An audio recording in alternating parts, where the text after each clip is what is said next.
மகர ராசி.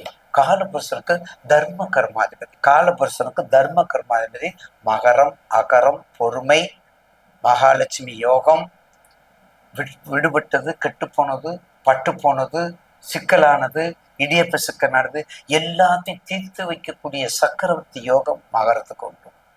பார்த்தீங்களா? விட்டு போனது, பட்டு போனது, கெட்டு போனது எல்லாத்தையும் சிக்க வைக்கக்கூடிய, அதாவது இடியப்ப சிக்கலை தீர்த்து வைக்கக்கூடிய சக்கரவர்த்தி யோகம் மகர ராசிக்கு. அப்பா, மூச்சு விடாதீங்க ஐயா. இப்ப தாயா கொஞ்சம் முன்னேறதுக்கான ஒரு துளிர் கிடைச்சிருக்கு. இப்பதான் மூச்சு விடுறதுக்கான ஒரு துளிர் கிடைச்சிருக்குது. அதை நாங்க நல்லா பயன்படுத்திக்கிறோம் ஐயா அப்படின்னு சொல்லி நீங்க கண்டிப்பாக இந்த மகர ராசி நேயர்களுக்கு ஒரு மாறுதலாக நேரம். ஏன்னா உங்க ராசிக்கு சனி 3ல இருக்கார், உங்க ராசிக்கு 2ல ராகு இருக்கார்.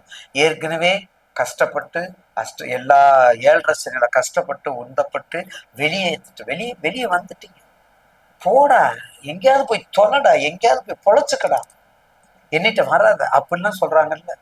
அந்த காலங்கள்லாம் மாறிடுச்சு.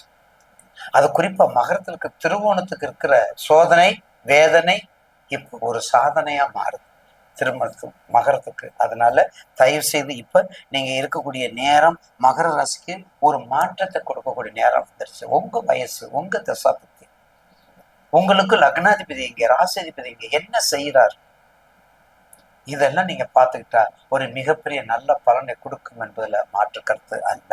ஏற்றுங்களா? அடுத்து மகர ராசி முனீஸ்வரன் வழிபாடு. முனீஸ்வரர் வழிபாடு, அகோரமூர்த்தி வழிபாடு, மடப்புறம் காளி, மதுரையில மடப்புறம் காளி மிக அற்புதமான ஸ்தலம், பக்கத்திலே இருக்கார். திருப்பூவனம், திருப்பூவனம், பூவனம், வனம் என்றால் காடு, பூ என்றால் தெரியும். அப்ப அங்க இருக்கக்கூடிய வனத்துல வேற எந்த இதனும் இருக்காது, பூதான் இருக்கும். அதுதான் காசிக்கு வீசம் அதிகம். திருப்புவனம் காசிக்கு வீசம் அதிகம்.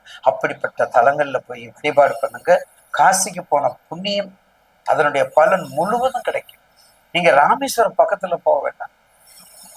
எல்லாரும் திலகோமமா ராமேஸ்வரம், திலகோமமா கொடுமுடி, திலகோமமா சங்ககிரி, ஏன் திருப்புவனம் போகணும்.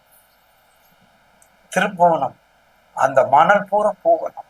இறைவன் அவ்வளவு அருளாட்சி செய்யக்கூடிய இடம் திருப்புவனம். அதை வழிபடுங்க.